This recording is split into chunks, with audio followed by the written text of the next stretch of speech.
Hello and welcome to Comics Tuesday.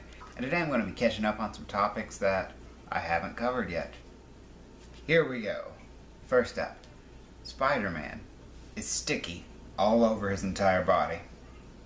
So how is that any different from me on a Saturday morning? There's a few small differences. For example, in Spider-Man's case, he has some conscious control over it. In my case, it's kind of bundled along with the hidden layer of shame. With Spider-Man, it's strong enough that he can climb up a wall.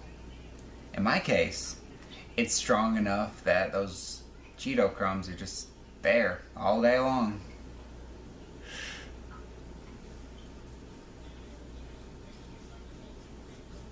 Moving along, what would have happened if Peter had bitten the radioactive spider?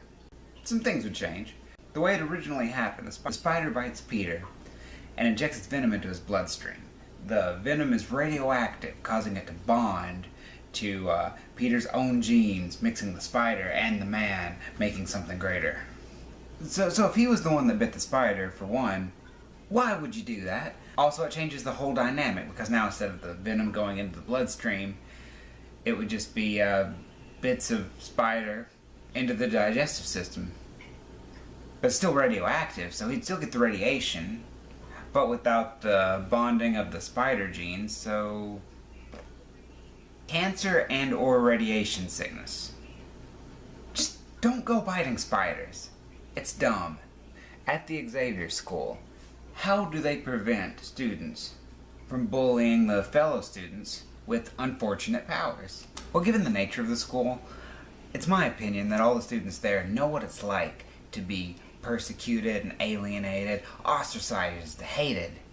You know, I think that they just want to be understanding and accepting in their own safe place.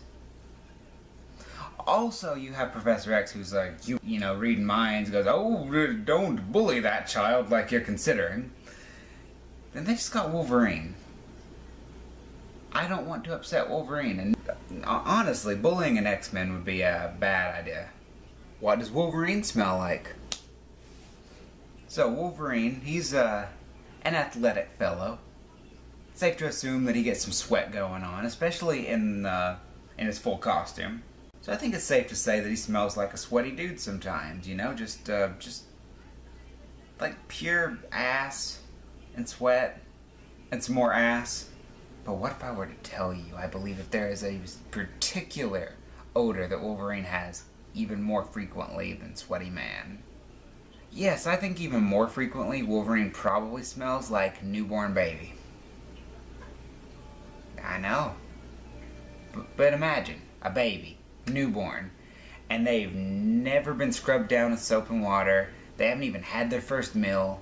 There's nothing to influence their natural smell at all. It's just newly made flesh. You know who else has some newly made flesh?